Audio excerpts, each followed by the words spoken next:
Olá, sou Leandro Crespo, sou advogado, professor universitário. Por muitos anos me dediquei à advocacia social, numa militância, de fato, considerando que o direito poderia contribuir para uma atuação profissional e também com reflexos efetivos e concretos nas questões sociais. Portanto, também decidi atuar no direito penal e talvez a justificativa seja mais claramente o fato de que o direito penal tem um poder muito forte sobre as pessoas, tendo em vista que o Estado, ao acusar alguém, tem a expectativa de uma condenação e essa condenação pode ser justamente a prisão. Portanto, essa advocacia social e também a advocacia criminal está no campo dos direitos humanos, tendo em vista o direito à liberdade, o direito à vida e também a contenção do poder do Estado sobre todos os cidadãos, porque é preciso limites. E a questão política que nos envolve diz respeito ao direito e esse direito precisa ser exercido respeitando os direitos individuais. E mais recentemente, né, acreditando também na possibilidade de uma vida melhor entre as pessoas, eu venho defendendo que a advocacia pode atuar de forma extrajudicial, atendendo os interesses dos clientes, das clientes, portanto, advogados e advogadas atuando, acreditando que o diálogo possa resultar no entendimento entre as pessoas, evitando assim o processo e a ação judicial. Ou seja, uma perspectiva de fato, né, para um novo paradigma da advocacia. Muitos profissionais vêm se dedicando a esse tema. É claro que é muito incipiente, muito novo, mas muito novo, e é preciso, de fato, acreditar na possibilidade de mudar a tradição da advocacia, né?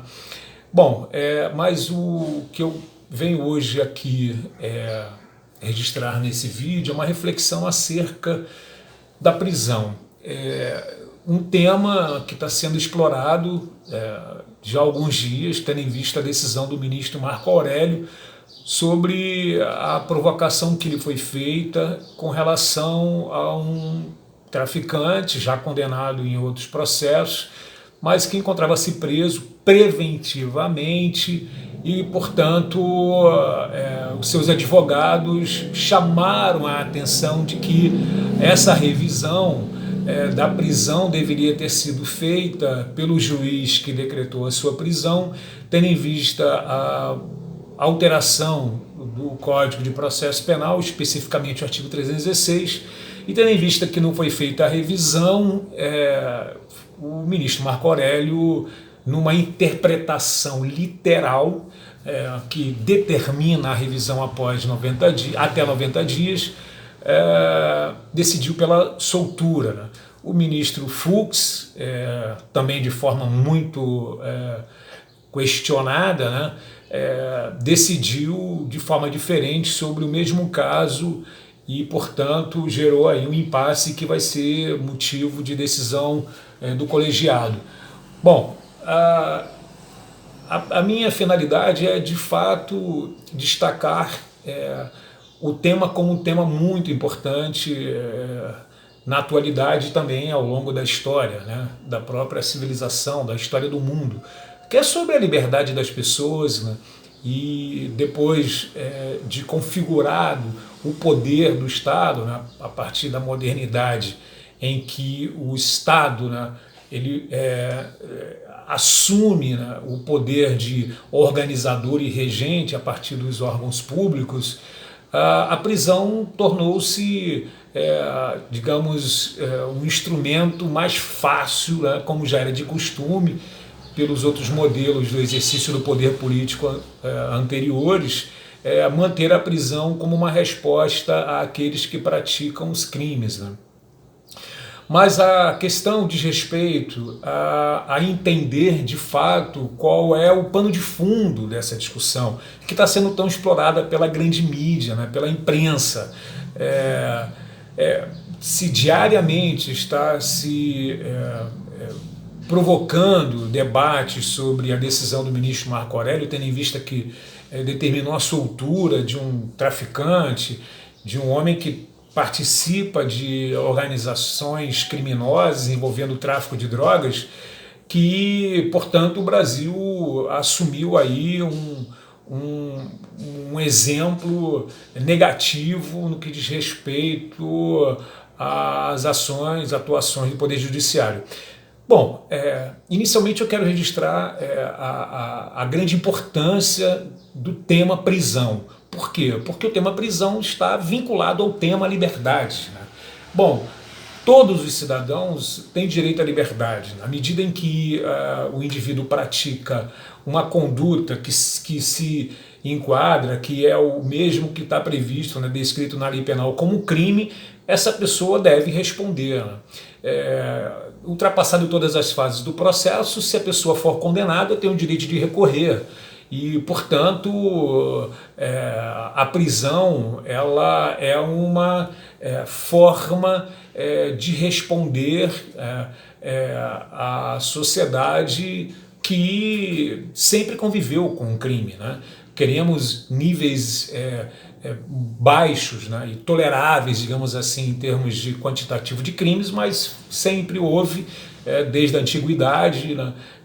Aliás, iniciamos o próprio calendário a partir de um fato que é o nascimento de Jesus e sobre este incidiu uma pena de morte e que é emblemática, que deveria ter ensinado a todos nós. Mas a grande questão é que essa forma de resposta, né, em que responsabiliza a pessoa que foi devidamente acusada, né, seguindo todas as previsões legais de um processo, essa pessoa ela pode ser presa provisoriamente, né, ela pode ser presa em flagrante, e se não for em flagrante, ela pode ser decretada a prisão preventiva dela e ela responder ao processo, a essa acusação da prática do crime, presa, né? E a sentença tem que ser uma sentença que confirme a existência da autoria e da materialidade, ou seja, do crime, e que aquela pessoa foi a autora do crime, e, portanto, essa sentença condenatória. Mas a sentença pode ser absolutória. Então, veja, existe uma necessidade de proporção entre o fato, né, e as informações que incidem contra essa pessoa, para que ela seja presa provisoriamente, né, por uma decretação de prisão preventiva.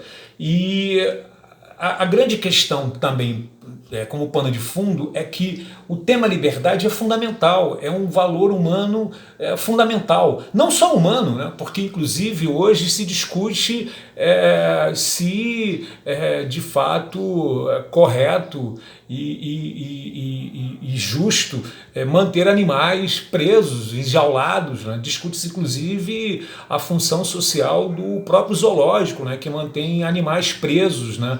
Então, porque o ser humano deve ser objeto de uma atuação punitiva em que banaliza-se a sua liberdade. Não, a necessidade de uma sociedade organizada é desejo de todos, mas essa prisão preventiva ela precisa ser de fato fundamentada. Então, independentemente dessa mudança, né, do artigo 306 do Código de Processo Penal, que determinou que o juiz que decretou a prisão deve revê-la até 90 dias e fundamentar a manutenção dessa prisão preventiva, essa previsão legal ela é muito razoável, né? Ela inclusive é necessária, porque temos milhares de pessoas, né, presas e quase metade das pessoas presas estão em caráter provisório, né? Portanto, o número é muito grande, e aí usar um caso de um traficante para tornar a prisão preventiva algo mais severo, como se o Poder Judiciário não tratasse de forma, digamos assim, severa os autores, né, acusados de crime, isso é um engano, porque há 15, 20 anos o Brasil vem numa escalada, né, de encarceramento muito alto. O Brasil ele está no topo do ranking dos países que mais encarceram, né? E aí, nesse censo, né, do sistema penitenciário, nós temos a maioria de pessoas que são jovens, subalfabetizadas, subempregadas, e, portanto, é uma questão também de políticas públicas, ou seja, é preciso antever o problema e, portanto, atuar politicamente para incluir, né, crianças e adolescentes e jovens em ações positivas para a sociedade. Educação e, quando possível, né, quando necessário também, o trabalho.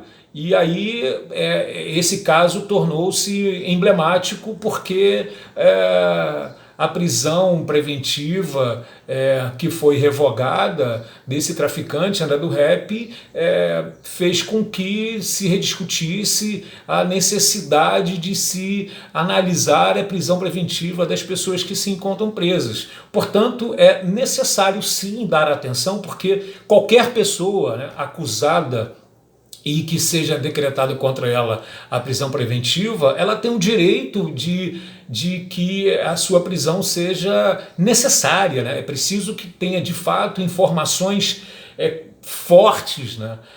Indícios fortes contra ela, porque diz respeito à sua liberdade, né? Então é preciso rever, sim. E a outra questão é que, quando a sentença condenatória, essa prisão ela precisa também ser, digamos, executada de forma a atender a alguma finalidade, algum objetivo social. Então é preciso também discutir a finalidade da pena daqueles que cumprem após a condenação e sem possibilidade de reversão da sentença. Então, a questão da prisão é um tema muito antigo, mas de suma importância. E não se pode banalizar, né? A grande mídia, cumprindo o papel da informação, não pode retomar a discussão da banalização da liberdade, porque houve um caso em que se decidiu pela soltura, tendo em vista que o ministro Marco Aurélio, numa interpretação literal, ele não contextualizou, e é direito do juiz. O próprio ministro Marco Aurélio, em outras dezenas de casos, teve o mesmo posicionamento, e aí o intérprete da lei atua na medida que existe um fato, né, para que se manifeste. Essa interpretação ela pode ser extensiva, ela pode ser restrita, ela pode ser literal, ela pode ser contextualizadora, mas ela pode ser de fato atendendo às determinações legais, tendo em vista o direito à liberdade.